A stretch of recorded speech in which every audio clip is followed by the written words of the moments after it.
반갑습니다. EBS 영어 영역 대표 강사 주혜연입니다.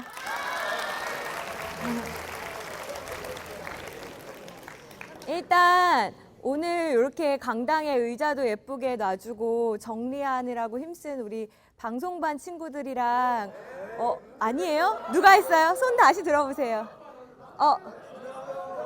어떤 기준으로 일한 친구들이에요? 자원봉사? 그래요. 자, 남자라는 이유로 열심히 자원봉사해준 우리 친구들이랑 황일수 선생님이랑 수고해주신 모든 친구들에게 일단 박수 먼저 하고 시작해볼게요. 고마워요. 네. 지금 이렇게 남학생, 여학생 따로 앉았는데 분반이에요? 합반 하고 싶어요? 그래요. 네.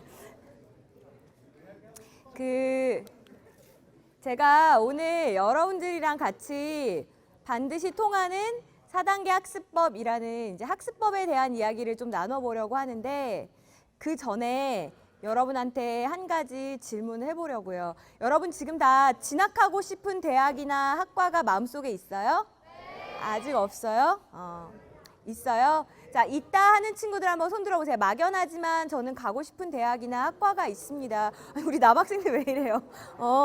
네. 좋아요. 손 내려주세요. 자, 그러면 제가 이런 질문을 던져볼게요. How bad do you want it? 그냥 왜 이래요? 에이, 이러지 맙시다. 여러분 얼마나 간절하게 그 꿈을 원하세요? 얼마나 간절해요? 많이 또 구체적으로 얘기해보세요. 얼마나 간절해요? 하늘만큼 땅만큼 또? 그래요. 여러분 지금 이미 앉아있는 자세에서부터 간절한 마음으로 앉아있는 친구들과 그렇지 않고 그냥 금요일 오후 시간에 대충 때우다 가야 되겠다 생각하는 친구들도 있고 가슴속에 나름 다 다른 생각들을 가지고 있습니다. 하지만 이제 시간이 지나고 3학년이 되고 수험생이 되고 주변의 기대가 높아지고 하면서 다들 이제 한결같이 하는 이야기가 저는 너무나 간절합니다 라는 이야기를 해요. 그리고 독서실 그 책상 앞에 가장 많이 써 있는 문구 중에 하나가 뭐냐면 간절한 꿈은 반드시 이루어진다. 이제 이런 문구가 써 있어요. 그래서 제가 여러분한테 물어본 거예요. 얼마나 간절하냐. 그러면 똑같은 말을 질문에 바꿔서 한번 해볼게요. What are you willing to give up? 그럼 여러분 그 간절한 꿈을 위해서 뭘 포기할 수 있으세요? 잠 포기할 수 있어요? 잠? 그건 안 돼요. 휴대전화 포기할 수 있으세요? 안 돼요. 드라마, 남학생들은 게임 포기할 수 있으세요? 축구 포기할 수 있나요? 안 돼요. 그러면 우리 한번 생각해 봅시다. 제가 앞으로 여러분에게 학습법을 길게 설명해봤자 여러분이 간절하지 않으면 사실 아무 의미 없는 일이잖아요. 근데 얼마나 간절한가 생각해봤더니 휴대전화도 포기할 수 없고 게임도 포기할 수 없고 딱 그냥 그 정도로만 간절한 거네요. 그쵸? 여러분이 먼저 간절한 마음을 내기 전까지는 정말 간절한 마음으로 간절하게 노력하는 친구들을 절대 이길 수도 없고 그리고 이겨서도 안 되죠. 이제 여러분 고2라기보다는 고3이라고 생각하는 것이 맞을 겁니다. 그러니까 내가 정말 얼마나 간절한가, 내가 이 시간 30여 분 되는 시간 집중해서 들을 수 있나, 그 정도도 못하면서 내가 간절하다고 이야기하는 건 아닌가 같이 좀 생각해 볼 수 있었으면 좋겠습니다. 자, 그럼 이제부터 간절한 마음 가지고 같이 탐구 영역에 대한 이야기를 먼저 시작을 해볼게요. 우리 항상 제가 국수영 이렇게 순서로 설명을 했는데 오늘은 탐구 영역을 먼저 시작하려고요. 왜 그럴까요? 탐구가 제일 중요해서 탐구의 변별력과 중요성이 국영수 난이도가 상대적으로 내려가면서 높아졌어요. 맞아요. 그 이유도 있고 또 하나는 이제 여러분이 뭐 해야 될 시기예요. 탐구 과목을 어느 정도 확정 지어야 할 때예요. 그래서 일단 탐구 과목을 어떻게 선택하면 좋을까라는 이야기를 좀 해볼게요. 탐구 과목을 어떻게 선택할까? 무슨 기준으로? 점수 잘 나오는 거 그래 중요하다. 또 좋아하는 것도 중요하죠. 또 전공이랑 관련된 거 그래요. 자, 제가 일단은 여러분이 먼저 생각했으면 하는 기준은 이겁니다. 응시 인원. 응시 인원이 너무 적다. 아니면 이 과목을 응시하는 애들은 전부 다 아주 상위권 대학만을 목표로 하는 아이들이다. 그러면 아무래도 상대적으로 여러분이 공부하기가 힘들죠. 그렇기 때문에 일단 응시 인원이 어떤 과목인가 하는 것도 여러분이 고려하실 필요가 있어요. 자, 그 다음에 또 뭐 생각할까? 학교에서 배우는 과목 따로 수능 따로면 정말 힘들어집니다. 그러니까 여러분 지금 공부하고 있는 2학년 2학기 과목 중에 하나, 가장 이상적으로는 3학년 1학기 과목 중에 하나, 어찌 됐건 간에 빨리 결정을 내리셔야 해요. 실제로 3학년에 딱 진학해서 이제 제일 먼저 보는 시험이 뭘까요? 3월 학력평가 시험을 이제 개학하고 나서 얼마 되지 않아 보거든요. 그리고 나서 서울에 있는 소위 상위권 대학에 진학한 친구들을 대상으로 해서 설문조사를 해봤어요. 너네는 탐구 공부를 언제 했니? 이렇게 물어봤더니 그 친구들이 뭐라고 대답을 했을까요? 3학년 3월 학력평가가 실시되기 이전에 탐구 과목의 개념 공부를 한 번 이상 끝냈다. 다시 말해서 이미 과목은 확정했고 개념을 한 번 훑은 상태라는 겁니다. 80%의 학생들이 이렇게 응답을 했어요. 그런데 아직도 여름방학 때까지도 이거 아닌가 봐. 점수가 안 나와. 이거 버리고 이거 할까? 이게 난 것 같은데 이러고 있으면 절대 안 된다는 겁니다. 예전이랑 달라요. 여름방학 때 반짝 특강 듣는다고 해서 성적이 나오지 않는다는 이야기입니다. 빨리 결정하셔야 돼요. 자, 그 다음에 아까 얘기했듯이 당연히 좋아하는 걸 잘하는 건 당연하죠. 그러니까 좋아하는 과목 생각하셔야 되고 또 마지막으로 이거를 많이 놓치고 있더라고요. 우리 일석이조라 그러잖아요. 돌 하나 던져서 두 개를 해결할 수 있는 과목들이 있어요. 소위 말해서 과목 연관성이 높은 과목들. 예를 들면 있잖아요. 한지, 세계지리라든지 윤리와 사상, 생활과 윤리라든지 이런 식으로 파급 효과가 있는 과목들끼리 묶어서 선택하시는 것이 굉장히 현명합니다. 어쨌거나 중요한 건 뭐다? 빨리 선택해야 된다는 거. 가장 안타까운 친구들은 이런 친구들이에요. 2학년 기말고사 끝나고 나서 이러는 거예요. 선생님 저 이제 3학년 되잖아요. 그러면 못 놀잖아요. 그러니까 친구들이랑 마지막으로 추억여행을 떠나렵니다. 자, 추억여행 갔다 오면 어떻게 될까요? 그렇죠. 내년에 친구들이 MT 가고 축제를 즐길 때 나는 계속 그 추억여행을 생각하면서 공부해야 될 가능성이 높아진다고요. 그러니까 빨리 결정하고 빨리 시작하시는 것이 특히 탐구 과목에서는 너무 중요합니다. 자, 그러면 일단은 첫 번째 시기를 저는 개념 한 번의 시기 이렇게 이제 이름을 붙였는데 이 시기에 뭘 해야 될까? 꼭 해야 되는 거 맞춘 친구. 선물 드릴게요. 자, 뭐를 해야 할까요? 손 들고. 영어를 해야 된다고. 야, 지금 탐구 과목 얘기하고 있어요. 네. 그리고 개념 공부 어떻게 해? 뭘로 해야 될까요?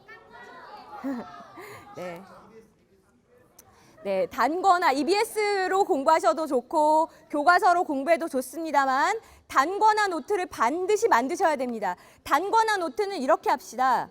노트에 여백을 충분히 주세요. 여백을 충분히 주고 그리고 심지어는 이 링바인더로 끼우는 노트 있죠. 그것도 괜찮습니다. 자, 그래서 나중에 어떻게 해야 돼요? 계속해서 이 책에다가 보태서 나중에 수능 날이 되면 이 책이 어떻게 돼 있어야 될까? 진짜 꼬질꼬질 내 손때가 묻고 두툼하게 변해 있어야 돼요. 그래서 시험장에 뭘 들고 가야 돼요? 이거 한 권이면 딱 끝나야 돼요. 이 작업을 과학 탐구가 됐던 사회 탐구가 됐던 반드시 하셔야 돼요. 자, 그 다음에 이제 개념 2번의 시기예요. 요때 공부해야 되는 교재가 뭐게요? 그렇죠. 이때 공부해야 되는 게 수능특강인데 나 이렇게 공부하면 어때요? 수능특강 나왔네. 빨리 풀어야지. 자, 이거 의미 없어요. 이렇게 공부하는 거 의미 없어요. 어떻게 해야 돼요? 수능특강은 개념을 공부하기 위한 문제집입니다. 그러니까 수능특강 공부하면서 끊임없이 다시 뭘로 돌아가야 돼요? 네가 아까 만들었던 단거나 노트로 그렇죠. 돌아가서 공부를 해야 되는 거예요. 자, 그 다음에 사실 시험을 우리 재학생들끼리 보는 게 아니죠. 누가 있어요? 이미 같은 공부를 해보고 앞으로 어떻게 공부해야 되는지에 대한 맵이 머릿속에 그려져 있는 N수생들이 있습니다. 자, 그 친구들 같은 경우에는 우리 3학년 들어서 가장 중요하게 여기는 첫 시험이 뭐게요? 그 무슨 모의고사일까? 들어봤어요? 3월 모의고사가 제일 중요할 것 같아요? 6월 모의고사가 가장 중요해요. 왜요? 그게 뭐 평가원에서 실시하는, 평가원이 누군데? 그렇죠. 수능을 출제하는 기관인 평가원이 실시하는 6월 모의평가가 가장 중요하다라고 이야기하는데 그 6월 모의평가가 시작되기 전에 이미 N수생 친구들은 고난도 문제, 출제되는 단원들을 특강을 통해서 일주일 정도 짧은 기간 안에 싹 정리를 합니다. 사회탐구 같은 경우에는 어려운 문제 나오는 단원이 아예 정해져 있어요. 맞죠? 뭐 예를 들면 사회문화 같은 경우에 뭐가 있을까? 아직 안 배워서 모르는구나. 인과 관련된 단원이라든지 도표 분석이나 이런 자료 분석 같은 것들이 출제되는 단원들이 정해져 있다고요. 이걸 언제 공부하면 가장 좋다고요? 6월 모의평가가 시작되기 전에. 물론 재학생들은 학교의 바쁜 스케줄을 따라가다 보면 그 전에 이거 공부 끝내기가 쉽지 않습니다. 저도 잘 알고 있지만 항상 그 작은 차이가 큰 승부에서의 차이를 만드는 거니까. 자, 이제 그리고 나서 6월 모의평가도 끝나고 그 다음에 이제 뭘 공부해야 될까요? 남은 교재가 수능 완성 교재죠. 이제 얘는 어떻게 하는 거예요? 문제풀이 교재다 생각하시고 물론 이때도 끊임없이 단거나 노트로 돌아가서 공부하시면 되는 거예요. 자, 그리고 나서 어떻게 해요? 다시 이제 복습하고 기출로 공부하면 되는데 여러분 들어봤어요? 연계? EBS에서 연계된다는데? 그렇죠. EBS 연계된다는데 사실은 우리 1, 2학년 학생들은요. 한 번도 내가 학력평가에서 연계된 문제라는 걸 본 적이 없잖아요. 대체 어떻게 된다는 건지 머릿속에 아직 그림이 없어요. 그래서 제가 이제 보여드릴 건데 일단은 개념 원리 연계는 어떻게 하는 걸까? 그냥 중요한 개념이 나오는 거죠. 근데 솔직히 얘기하면 중요한 개념은 어떤 책을 피든 다 적혀 있는 거 아니에요? 그래서 상대적으로 체감 연계율이 조금 낮을 수도 있어요. 그런데 도표를 그대로 연계했다. 그럼 어때요? 바로 시험장에서 봤던 거 이런 생각이 들겠죠. 또 문제를 연계해서 선지만 좀 바꿨다. 그럼 어때요? 바로 기억날 겁니다. 제가 어떻게 연계되는지 직접 한번 사례를 보여드릴게요. 자, 어때요 이거? 생활과 윤리 문항인데 그냥 쓱 보기에도 뭔지 몰라도 같은 문항 같이 보여요. 그렇죠? 자, 이런 식으로 연계가 된다는 거고요. 자, 이건 어때요? 화학 1이에요. 화원도 같은 문제가 연계됐구나. 공부 제대로 한 친구들은 바로 느낄 수 있을 정도의 연계란 이야기입니다. 자, 그러니까 어떻게 해야 돼요? 자, 이렇게 수능 특강 완성까지 공부 다 끝내고 나면 그 다음에는 수능 때까지 뭐 할까?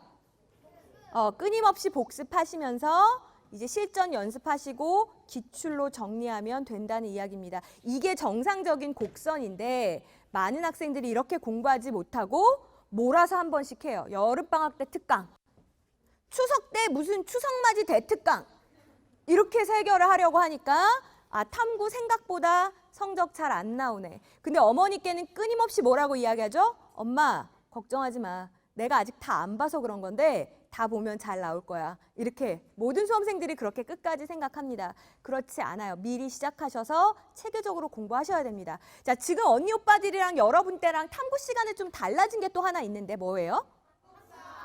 맞아요. 필수 한국사가 들어와요. 어때요? 조금 부담돼요? 몇 문항이에요? 몇 분 봐요? 잘 안 해. 이거 대답할 수 있는 친구 대단한 겁니다. 그쵸? 이제 수문문항 30분에 한국사가 들어오게 되는데 근데 내가 한국사 때문에 대입에 있어서 불이익을 받지 않으려면 몇 점을 받아야 될까? 몇 등급을 받아야 될까? 몇 등급 받아야 될까? 이미 알고 있어요. 일단은 상대평가가 아니란 건 다 알고 있죠. 절대평가고 40점 이상이면 다 1등급이에요. 근데 우리가 누구나 가고 싶어하는 그 서울 시내 좋은 대학들 있잖아요. 그 대학들에서 요구하는 게 자연계는 4등급, 인문계는 3등급 이상이면 점수상에 아무런 불이익이 없습니다. 자, 그렇다고 해서 아싸 그럼 공부 안 하고 볼 수는 없어요.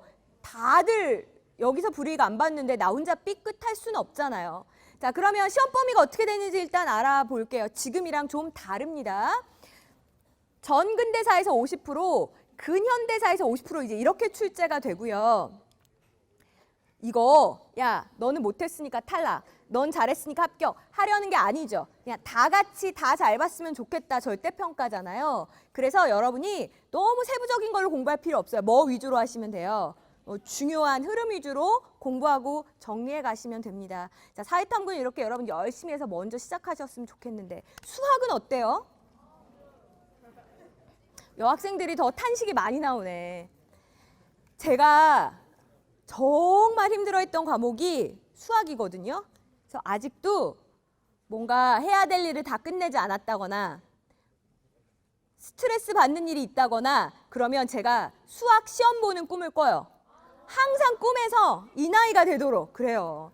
항상 꿈에서 수학 시험장을 찾아다니거나 아니면 시험지를 받았는데 아는 게 하나도 없어서 막 진짜 괴로워하다가 소리를 지르며 깨거든요. 아직도. 그리고 생각을 해보니까 누가 그런 얘기를 하더라고요. Pain is temporary. 고통이란 것은 일시적인 거예요. It may last for an hour. 1시간이 계속될 수도 있고 for a month, 한 달, or even for a year. 1년간 계속될 수도 있겠지만 it will subside eventually. 결국엔 고통이라는 건 없어지게 마련이거든요. If you quit, however. 하지만 여러분이 포기하면 it lasts forever. 영원히 계속됩니다. 이런 얘기를 하던데 제가 지금 이 나이 돼서 느끼는 거는 내가 그때 수학을 포기했기 때문에 수학 시험은 끝났지만 내 이 수학에 대한 공포감과 이런 느낌이 아직까지 사라지지 않고 있구나라는 생각을 했습니다. 여러분들은 저처럼 도망가거나 포기하지 마시고 끝까지 정면 승부를 하셨으면 좋겠어요. 뭐 수학도 개념이 중요한 건 당연하잖아요. 제가 수학 선생님께 여쭤봤어요. 선생님, 근데 마음이 많이 급하니까 수능 특강부터 풀면 안 될까요? 그랬더니 이렇게 한마디 하시더라고요. 개념이 안 돼 있으면 어차피 못 풀걸요? 생각해보니까 그래요. 수학은 개념이 안 되어 있으면 어차피 못 풀어요. 그래서 일단은 여러분이 얼마가 걸리던 간에 부족한 개념 공부를 반드시 하셔야 돼요. 그러면 개념 공부할 때 어떻게 할까? 수학 어떻게 해요? 풀다가 몰라. 그럼 어떻게 해? 다시 개념 봤는데 안 풀려. 그럼 어떻게 해? 틀려요? 그 다음엔 답지를 봐요. 그래 내가 그렇게 공부했단 말이에요. 모르겠고 틀리면 답지를 봤거든요. 그랬더니 평생 안 늘더라고요. 정말 안 늘더라고요. 자, 그러면 어떻게 해야 돼요? 우리가 잘 알고 있는 위대한 학자들, 역사 속의 학자들은 어떻게 했어요? 막 3일간 식음을 전폐하고 으아 막 고통스럽게 풀다가 어느 날 유레카 답을 찾았다. 자, 근데 우리 수험생 입장에서 그렇게까지 할 수는 없지만 최소한 얼마는 고민할까? 우리 정합시다. 아예 이 시간에. 1시간 할 수 있어요?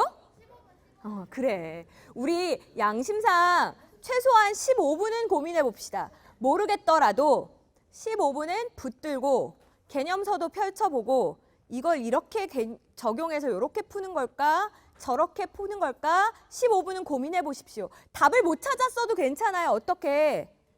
이거 풀 때는 이런 개념이 중요한 것 같다라는 거라도 아이디어라도 적어두세요. 자, 또 개념 공부할 때 중요한 게 뭐냐면 순서대로 공부하는 게 중요합니다. 수투, 미적분, 원, 확통 이런 식으로 하나 끝내고 다음 과목, 그거 끝내고 다음 과목, 개념 공부는 최소한 이렇게 순서대로 공부하시는 게 중요해요. 자, 그 다음에 중요한 정리들은 외우고 있는 게 끝이 아니고 증명을 할 수 있어야 되는데 외워? 나는 이런 거 외우려고만 했거든요. 왜 증명할 수 있어야 돼? 출제하는 사람들이 뭐를 이용해서 출제를 해요? 수학은 증명의 정리의 그 아이디어를 갖고 출제를 하거든요. 그러니까 나도 그 중요한 정리들을 증명할 수 있어야 된다는 이야기입니다. 그렇죠? 자, 그 다음에 나오는 교재가 뭐예요? 이제 개념이 끝나고 나서 비로소 수특을 공부하는 거예요. 마찬가지로 잘 모르겠으면 그러면 다시 개념 돌아가서 병행하셔야 되는 거죠. 근데 여러분 수학 문제 어디다 풀어요? 문제집에다 끼적끼적 하면 돼요? 안 돼요? 안 돼. 연습장에 깔끔하게 푸는 걸 연습을 하셔야 그래야지 내가 어디서 틀렸는지 나중에 잡아낼 수가 있어요. 자, 그 다음에 보통 이 개념 이거 시중에도 나와 있고 리비에스에도 강의 노트, 개념 노트 다 나와 있는데 이 뭘 가지고 엑기스를 이렇게 짜서 개념 노트를 만드는 걸까? 그냥 내 머릿속에서 기출을 분석해서 만드는 거예요. 개념 공부만 제대로 하셔도 이미 기출의 상당 부분은 커버가 된 겁니다. 근데 제가 약간 충격받은 게 수학은요.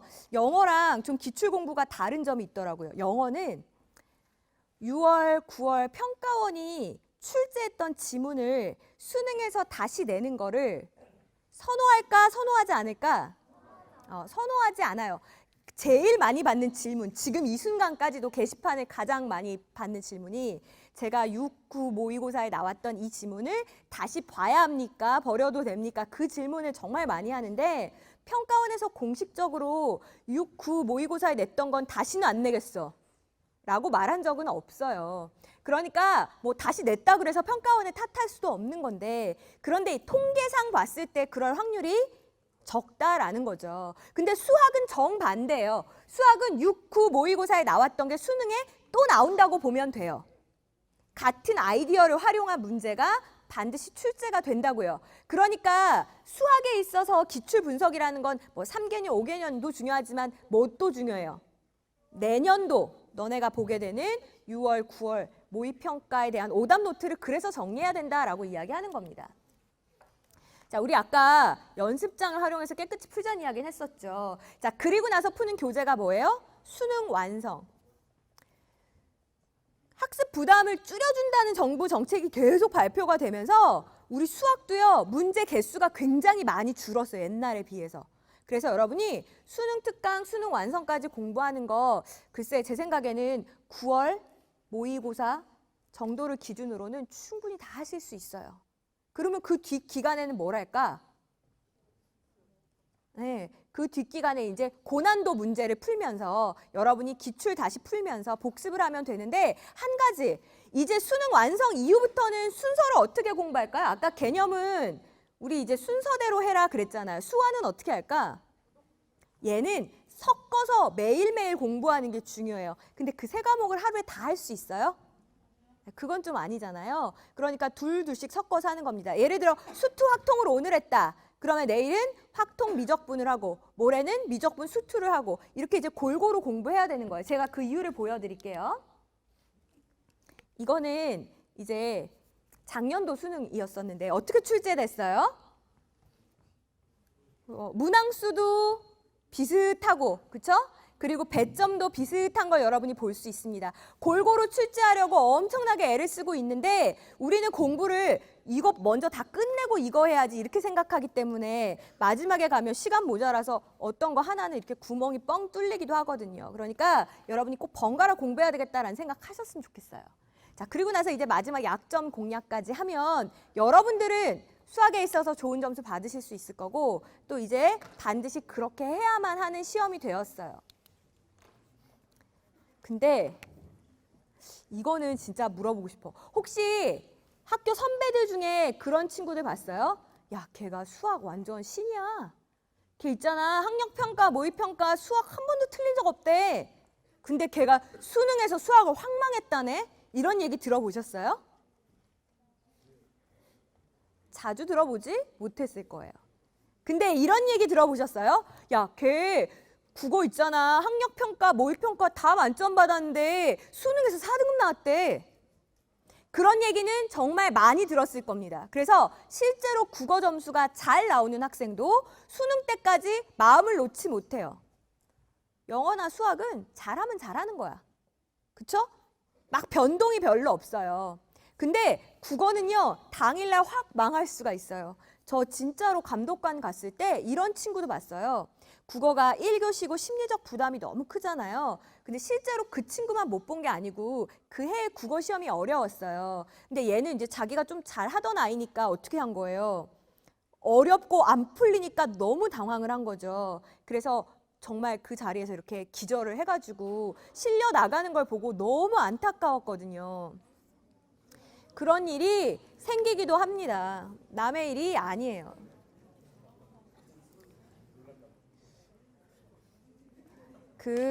여러분은 지금 막 어우 그래? 놀랐나 봐 이렇게 얘기하잖아요. 수능 시험장은 여러분이 지금 그냥 이렇게 편안하게 앉아서 상상하는 것 이상의 긴장감으로 가득합니다. 어느 정도냐면 걸을 때 감독관 선생님들이 발끝으로 이렇게 걷거든요. 소리 나면 신경 쓰여서 시험 못 봤다고 할까 봐. 그런데 그 소리도 정말 다 들리고 너무 조용하니까 정말로 숨소리가 유난히 좀 거친 친구들이 있어요. 그 친구 숨소리까지 다 들려요. 제가 가장 안타까웠던 경우는 이제 뉴스에서 막 나오잖아요. 수능 시험장 날 가져가야 될 음식 중에 꼭 뭐를 권해요? 초콜릿 당 떨어지면 안 된다고 몇 가져가라고. 그래서 왜 알파벳 써진 초콜릿 이렇게 낮게 포장된 거 아시죠? 남학생이 나 아직도 기억나요. 남학생이었는데 책상 위에 그 초콜릿을 3개 이렇게 놨더라고요. 그리고 또 이제 막 뉴스에서 뭐 가져가세요 하는 거 뭐 있어요? 보온병에 차를 따뜻하게 가져가라. 그래서 걔가 책상 위에 정말 풀 세팅을 해놨더라고요. 보온병 이렇게 놓고 초콜릿 놓고. 근데 그 조용한 와중에 그 학생이 초콜릿을 하나 까먹기 시작하는 겁니다. 정말 그 부스럭거리는 소리가 그렇게 크게 들릴 수가 없어요. 부스럭 부스럭 부스럭. 그래서 어떻게 하지? 이걸 하지 말라고 해야 되나? 그리고 났더니 차를 따르더라고요. 와, 정말 그 적막한 곳에 또르르르르 소리가 정말 폭포 소리처럼 크게 들렸어요. 근데 감독관으로서 참 이걸 뭐 무작정 못하게 막기에는 뭔가 불법적인 행동을 한 것도 아니고 사실 그 학생이 막 큰 소리를 냈던 건 아니거든요.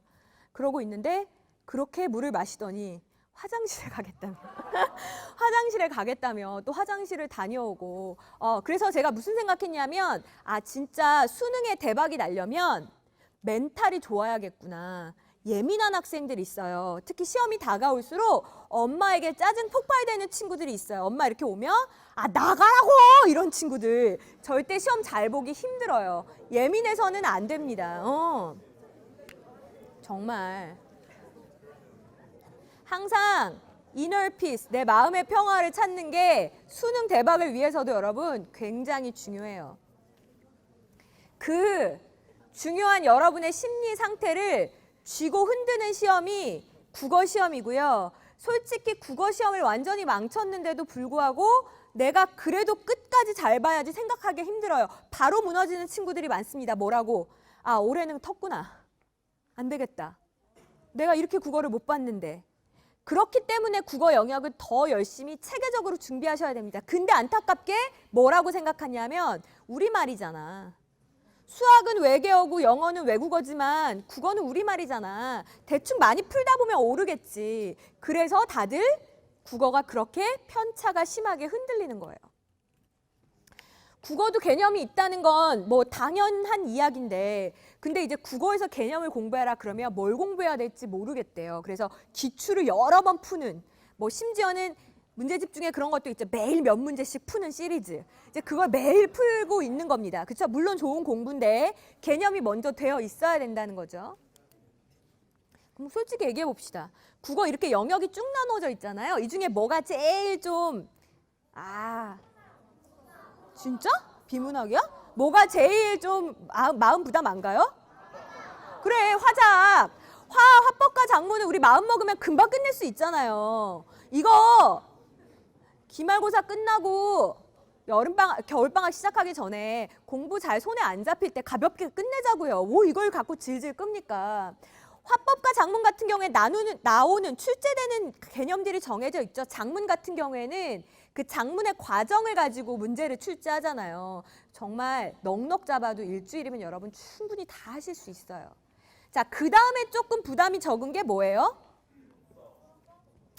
그래. 문법 하는 친구는 제대로 공부해본 친구다. 아니었어? 그냥 찍은 거였니? 그래요. 제가 아는 국어 선생님은 문법을 이렇게 표현하시더라고요. 문법은 굉장히 성격이 까칠하지만 속 깊은 친구 같다. 친해지긴 힘들지만 일단 친해지고 나면 평생 가는 거다. 이렇게 얘기하던데 저도 동의. 영어 문법도 마찬가지. 공부하기가 처음에 힘들어서 그렇지 한 번 정복하면 다시는 틀릴 일이 없어요. 근데 우리 비문학 같은 경우는 그렇지 않죠. 내가 뭐 한 번 제대로 공부했다 그래서 다시는 안 틀려. 이거 아니잖아요. 근데 문법 같은 경우엔 그렇게 할 수 있다고요. 자, 문법에서 나오는 거는 국어의 구조, 규범, 역사 뭐 이렇게 있잖아요. 뭐 구조 같은 건 어떤 거 있을까? 뭐 사동이니 피동이니 뭐 안긴 문장인지 이런 개념들을 한번 쭉 정리하셔야 된다는 겁니다. 오케이. 여기까지도 뭘 해야 되는지 알겠어. 자, 근데 독서랑 문학 중에서 상위권 학생들이 끝까지 가장 부담스럽고 힘들어하는 게 뭘까요? 맞아. 독서, 소위 비문학이라고 말하는 부분이 가장 힘들어요. 뭐 이거는 생전 처음 들어본 경제이론, 과학의 무슨 물질 이런 걸 설명하는 글인데 와, 우리말인데 이렇게 읽어도 무슨 말인지 모를 수가 있나 싶다고요. 그래서 무슨 일이 생기니? 많이 푸는 일이 생겨요. 그래서. 근데 독서 같은 경우도요. 분야별 접근법이 다 따로 있어요. 철학적인 글을 접근하는 방법과 자연 과학 쪽의 글을 접근하는 방법이 따로 있고 논리 구조도 있죠. 뭐 예를 들면 이건 두 사람의 의견을 대조시킨 거야 라든지. 그렇죠? 이렇게 어떻게 논리를 전개해 나가느냐에 따라서 여러분이 알아야 될 개념들이 있어요. 자, 여학생들이 가장 좋아하는 파트가 뭡니까? 문학. 근데 제일 안타까운 건 이거다. 저는 시험 보다가 진짜 고3 때 국어 시간에 몇 번 운 적 있어요. 거기 나오는 처음 본 시인데 너무 감동 깊어서 없니 너네는? 막 갑자기 울컥하고 막 눈물이 나와요. 안 울 것 같죠? 고3이 되면 감수성 폭발돼요. 그래서 막 지문 읽다가도 막 울컥해서 울고요. 저기 3학년 친구들도 아까 오다가도 많이 만났지만 그래 정말 저 별말 안 했거든요. 그냥 와서 안녕하세요 그러길래 힘들지? 그랬더니 막 울어요. 그리고 우리 이제 가장 아직 마음에 발랄하고 에너지가 넘치는 게 이제 예비 고1 친구들이에요. 그 친구들은 제가 퀴즈를 내잖아요. 그럼 이제 글을 어떻게 올리는지 아세요? 3번. 답만 올리는 거죠. 그냥 3번. 뭐 안녕하세요 이런 거 없어요. 3번. 자, 이렇게 올리고 제가 뭐 그래 열심히 해서 뭐 참 장하구나 이렇게 해도 아무 답도 없고 다음번 글 보면 2번 이렇게 올려요. 근데 3학년 친구들은 특히 지금 시기에는요. 제가 클릭을 하기가 겁나요. 열면 일단은 스크롤을 몇 번을 내려야 되는지 몰라요.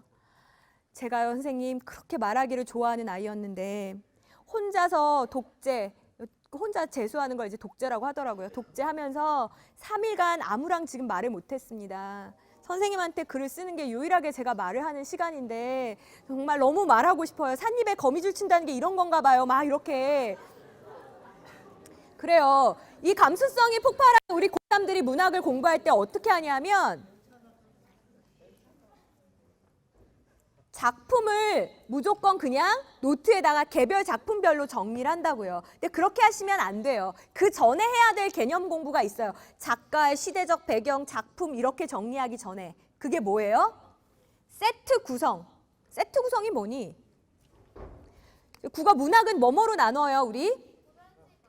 그쵸? 현대 소설, 현대 시, 그쵸? 고전 시가 고전 소설, 극수필 뭐 이렇게 나누잖아요. 근데 세트 구성이 보통 예를 들면 현대 소설이다 그럼 뭐랑 많이 짝이 지어집니까? 현대 시 아니면 현대 소설이면 극수필 이런 식으로 어떻게 짝 지어지는지 선지의 특징이 뭔지 이런 것들을 먼저 파악하는 게 개념 공부해야 되는 일이라는 겁니다. 자, 그리고 나서는 기출 이미 개념통에서 7, 80%는 커버됐을 테니까 남은 부분 공부하시고 연계교재는 올해 여러분 선배들에 비해서 부담이 더 줄었어요. 여러분 문항수 더 많이 줄었다고요. 그러니까 가볍게 끝내시고 그리고 나서 이제 실전 연습하시면 국어에서도 요동치지 않는 안정적인 점수를 받을 수 있어요. 사실 EBS 연계하면 제일 먼저 생각나는 과목이 영어가 될 거예요. 아마. 왜 그럴까요? 나 때문에. 고맙다. 근데 안타깝게 저 때문은 아닌 것 같고 가장 체감 연계율이 높아서 그렇습니다. 체감 연계율이 가장 높아요. 근데 그럼에도 불구하고 우리 수능 특강이 2월 말 뭐 이 정도에 나온다 치면 바로 사서 미친 듯이 푸는 친구들이 있거든요. 근데 저는 그 전에 해야 될 일이 있다고 생각해요.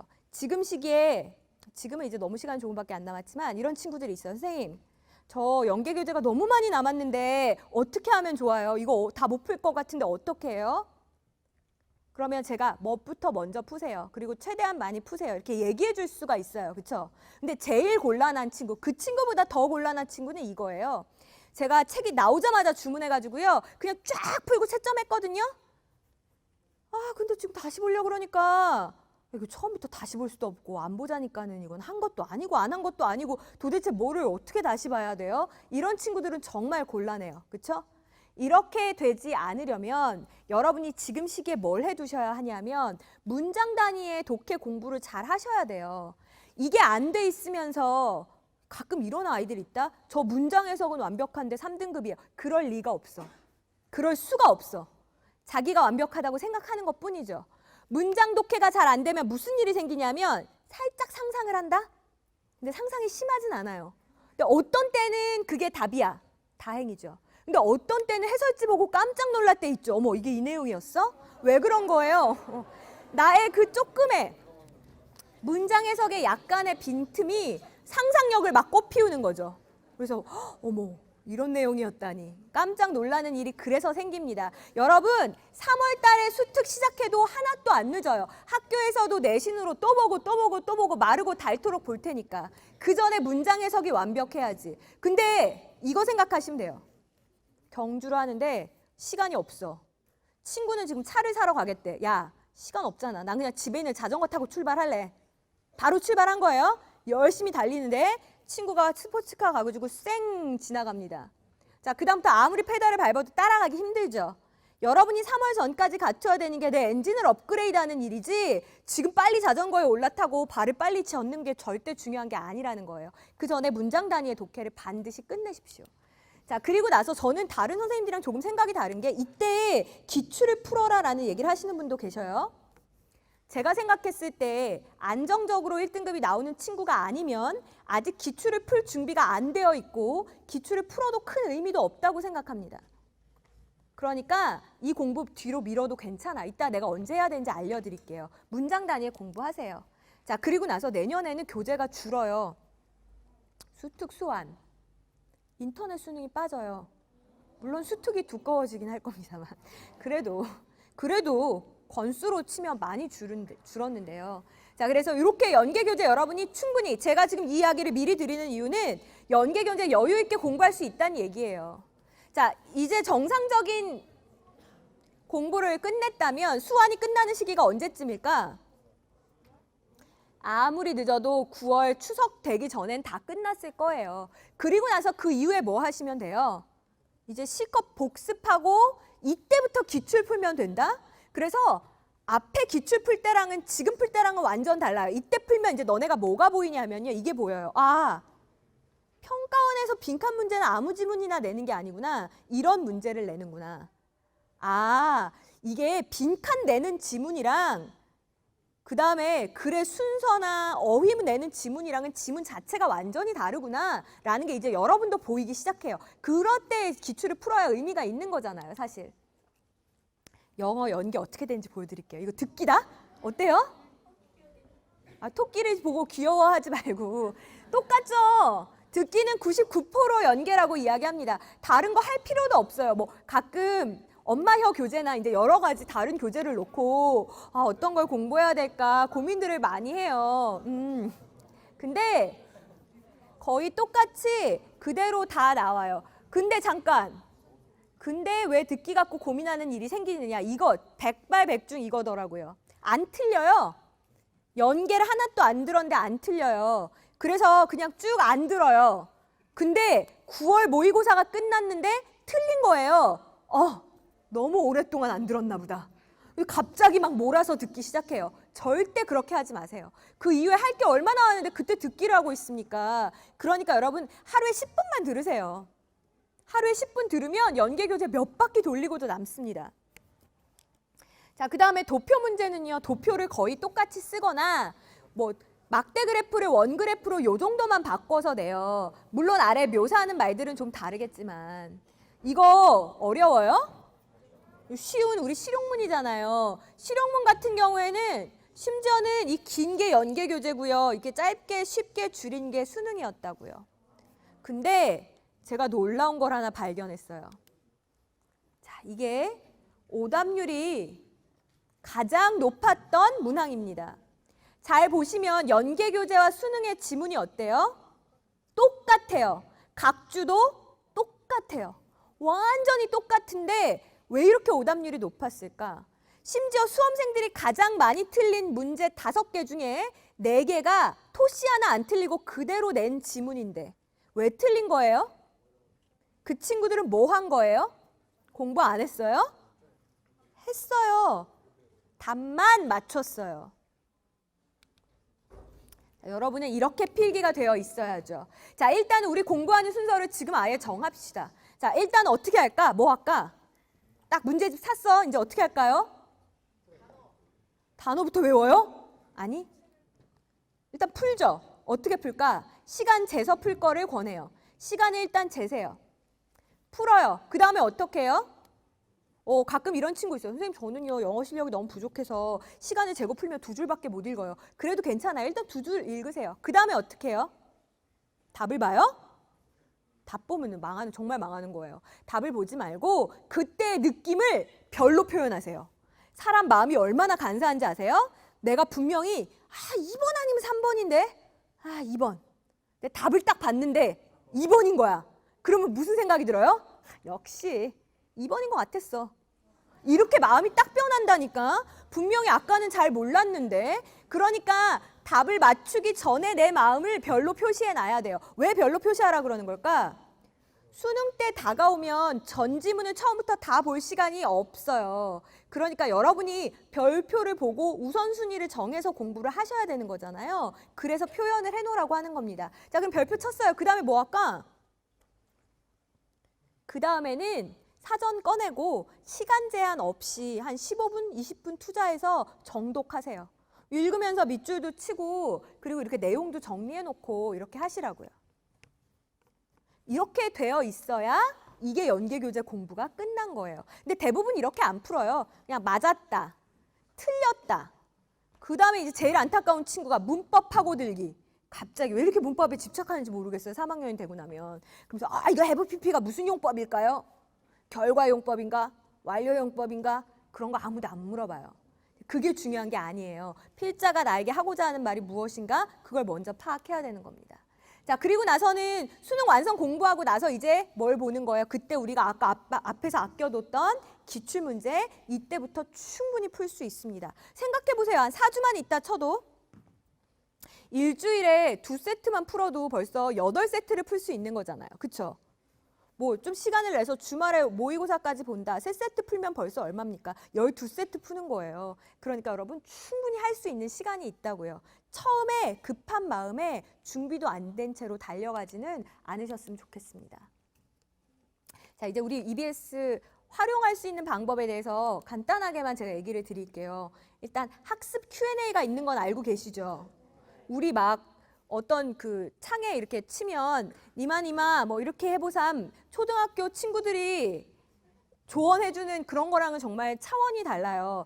현직 교사 선생님들이 각 과목 전문가 선생님들께서 답변을 해주시는 거고 3학년 되면 사실 학원 끊고 혼자 공부한 친구들이 많거든요. 어디 물어볼 데가 없다고요. 그럴 때 정말 많이 활용하셨으면 좋겠고요. 자, 그 다음에 자료실. 저는 그거보다 영어는 MP3 다운로드. 저도요. 막 열심히 공부하고 강의하러 갈 때까지는 mp3로 지문 들으면서 가요. 근데 사람이 정말 희한한 게 눈으로 보는 거랑 귀로 듣는 거랑 또 머리에 남는 게 달라요. 그러니까 어차피 듣기는 거의 99% 연계교재에서 나오니까 남은 듣기 공부는 그냥 지문 들으면서 하면 좋잖아요. 근데 이거 있는지 몰라서 활용을 잘 못하시더라고요. 그리고 자료실. 자, 일단은 저는 여러분이 뭐 하느라고 시간이 오래 걸리는지 알아요. 단어 찾다 시간 다 가지. 그쵸? 단어 찾고 났더니 이미 하루가 지나 있어요. 이러잖아요. 다 찾아놨어요. 끊어읽기도 다 해놨고. 그러니까 이상한 데다가 시간 쏟지 마시고 자료 얼마든지 활용하시라고요. 자, 그 다음에 우리 아까 지문 읽고 나서 휙 넘기지 말고 뭐 해보자 그랬어요? 마인드맵으로 정리해보자 그랬죠. 실제로 시험 보고 와서 애들이 저에게 선생님 뭐가 제일 도움됐어요? 라고 말한 게 바로 이거거든요. 자료실에 다 있으니까 이것도 갖다 베끼라는 얘기가 아니라 여러분이 한 거랑 맞춰보세요. 아, 이렇구나.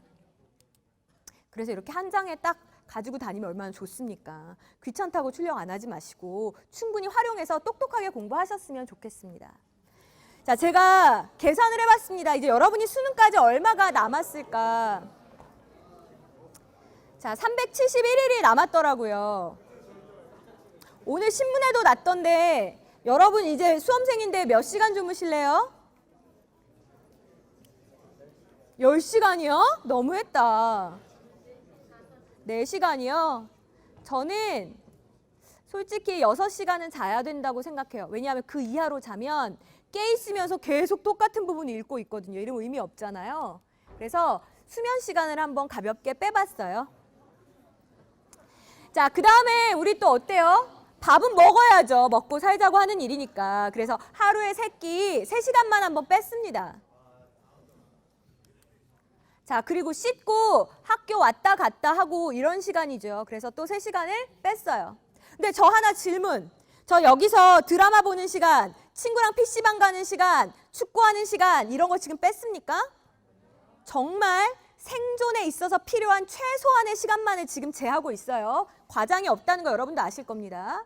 자, 이제 중간 기말이 4번 남았어요. 기말, 중간, 기말, 중간. 수능 전까지 4번 내신 시험이 남았죠. 보통 2주 이상 공부한다는 거 알고 있지만 그냥 여러분 놀랄까 봐 열흘 공부한다고 쳤어요. 열흘 공부한다고 치고 내신 공부하는 기간을 제했습니다. 자, 그 다음에 우리 학교에 앉아서 수업을 듣는 시간은 그거는 강의를 듣는 거지 내가 내 공부를 하는 건 아니죠. 제가 여기서 공부라 함은 강의, 뭐 인터넷 강의든 학교 수업이든이 아니라 내가 공부하는 시간을 이야기하는 거거든요. 그래서 학교 수업 시간, 뭐 물론 7교시, 8교시 할 때까지도 많겠지만 6교시만 제하고 학교에 있는 수업 일수가 200일이다. 이렇게 해서 수업 시간을 제했어요. 자, 그랬더니 며칠 남았을까요?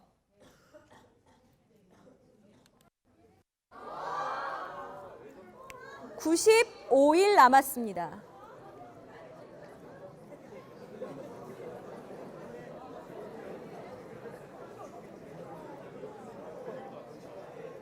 여러분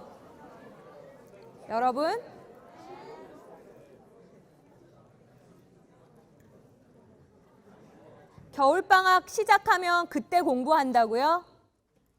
아직 수능 안 봤으니까 나 아직 2학년이라고요? 천만의 말씀입니다. 여러분 이제 딱 95일 남았어요.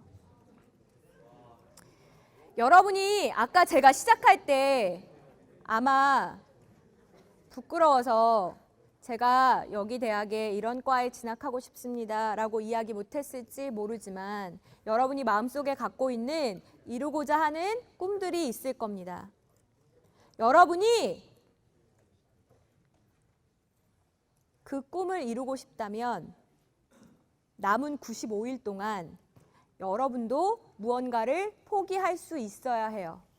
그게 저는 여러분의 게임하는 시간, 휴대전화 하는 시간, TV 보는 시간이었으면 좋겠고 You gotta make it happen every single day. 바로 그 일이 일어나도록 매일매일 노력해서 만드는 그런 여러분이 되셨으면 좋겠습니다. 저는 이제 여러분 곁에서 항상 응원하면서 좋은 결과가 있기를 마음으로 기도하겠습니다. 감사합니다.